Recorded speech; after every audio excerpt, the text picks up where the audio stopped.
Moonrise Kingdom is the 7th film in Wes Anderson's filmography, and it stars Bruce Willis, Edward Norton. We could go on forever with the cast, like all of his other The usual movies. players. The usual players in there, yeah. And this is about a young couple that falls in love. They're about 12 years old, and they decide to run away. And really, this very small town sets out to find them and figure out what happened to them. And so, how do you think he handled this with this cast, which is really child-heavy when it comes to child acting?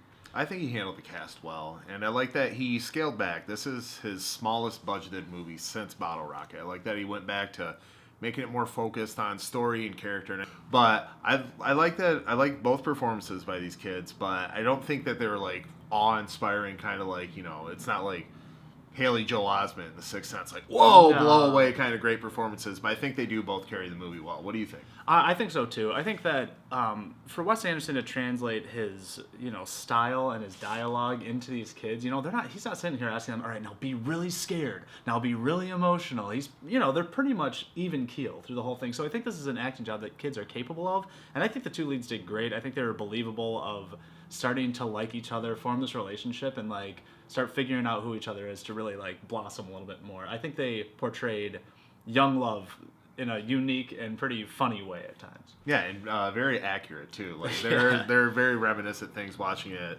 as an adult. I mean, I was, of course, this movie's only 6 years old. We were still grown ups when it came out. Yeah. But yeah, I think that he nails the nostalgia right, and I think that, outside of these two child actors, I think he just, once again, Wes Anderson pulling great performances out of actors that we haven't seen be great in a while, and particularly in this movie, Edward Norton and Bruce Willis. Both of them, Yes. two of my favorite performances by them. When Bruce Willis isn't into it, man, you can just see it. But when he is into it, when he has passion for the project, like this movie and another movie that came up the same year, Looper, when he's with the director that he's interested in working with, he's excited about, Bruce Willis has it, and he's great in this movie. I agree. I think that Bruce Willis is really understated on his emotional effect that he can have with his performances. He has a very sad face, and he can tell a lot with his performances with his facial expressions, especially with something like, even when he works with M. Night Shyamalan with The Sixth Sense or with Unbreakable, he doesn't need to say much. This guy has chops, just like you said, but he needs the right script, he needs the right director, and yes,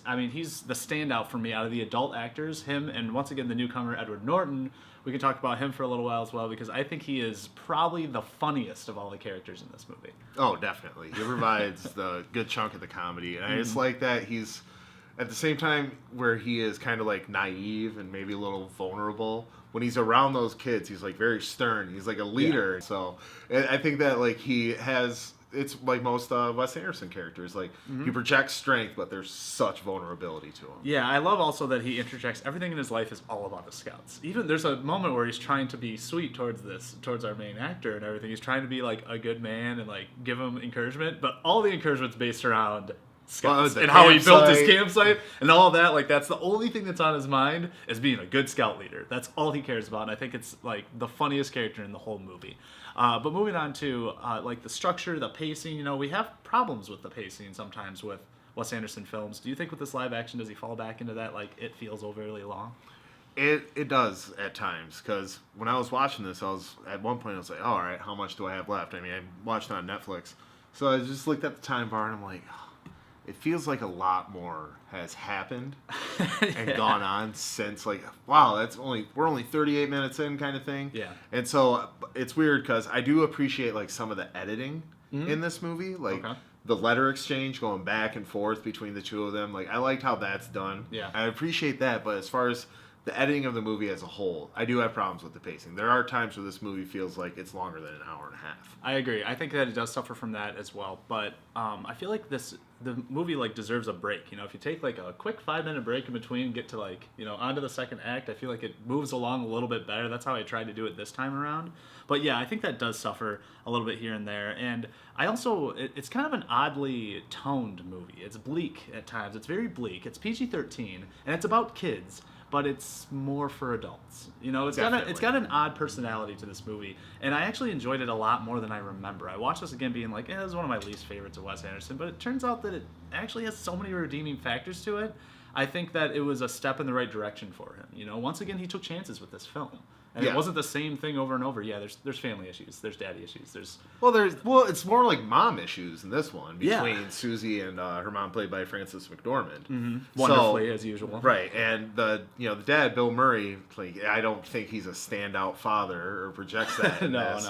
But I don't think, like, at the same time he's your typical Wes Anderson dad, where he's like, the cause of the majority of the problems. No, and just to go into another, not pacing, but situational issue that I have with this movie, maybe it's not a bad thing, I don't know, but there is a scene on the beach when they find the beach and they name it Moonrise Kingdom and they're dancing together. It's awkward and weird. It's one of the weirder scenes that Wes Anderson's ever done, to me. There's two kids, they're 12 years old, they're dancing in their underwear all alone. It just made me feel uncomfortable. It is a little awkward, I'll give you that. But at the same time, I think that it's just very, authentic. Because if two kids ran away together, they'd probably be doing stuff like that. So yeah. I mean, yeah, it is a little awkward to see it on film, but there are some comedic moments in it that I think are some of the funnier parts of the movie. Yeah, I think so. But for me, my big complaint with this one, the third act, it gets a little too exaggerated. Okay. And a little over the top at parts where, like, it feels farcical. Like when Edward Norton jumps back and forth, like, all right, I get it. That's like, it's supposed to be funny, and it is. Yeah. But it's like, it's very over the top. It is. And if that was like sprinkled in the first two acts, I would forgive it. But it's like in the third act, we get the jumping over, we get the hero shot of Edward Norton, and then like all the stuff happening with the flood, the lightning and the flood, yeah, the lightning, yeah, all that stuff. Like that's where I'm just like, okay. This movie just kind of went into like bonkers kind of crazy territory, which I don't think is necessarily a bad thing. No. But I just think it's kind of just a hard pivot in tone. I can see that. I mean, there are some kind of weird things, like a very high up tree fort and things like that, to like start it off to sort of start the tone. But I can agree with you a little bit there. But also, it's a very, you see this metaphor in a lot of movies, but through the entire movie, a storm's brewing. And It just seems like something fairly cliche for Wes Anderson to use, to be like, finally the end scene is going to be the storm that brews through the whole thing. So I found that to be a little cliche with the movie. But I actually think that this one wraps up in a nice little bow, a little bit better than some of his other films. Buffs. So there are our thoughts on Moonrise Kingdom, so it's time to put a score to it. Dennis, what do you think? Yeah, I do have my small issues with this movie, but I still find it very enjoyable. The acting top to bottom is great, and just, it's good to see Bruce Willis and Edward Norton be, at the top of their game. So I'm going to go with an 8.5 out of 10. I really like Moonrise Kingdom. It's like middle of the pack of Wes Anderson's movies, and they range from good to amazing. So this would be one of like the better ones. Yeah, this for me was a surprise actually. I liked it a lot more this time around than I did before. And Wes Anderson said that this was like a love letter to young love. This is like how he experienced young love in an exaggerated way, and I think it portrays that well. And yeah, seeing Bruce Willis on the top of his game is always nice to see. I'm gonna go higher than I thought I would go, and I'm gonna go a 7.5. So still very passable. I recommend it, but if you're going to get into Wes Anderson, I would not start with this one. Buffs. So that's our review of Moonrise Kingdom. Have you seen the movie? What do you think of it? What do you even think of Wes Anderson in general of all of his films? Leave all your comments down below. Next week, we'll be doing the last one in this series, Grand Budapest Hotel. And then a few days later, we'll finally get to see Isle of Dogs. Yeah. So we'll bring you that review next week. But until then, don't forget, there's no place like the theater.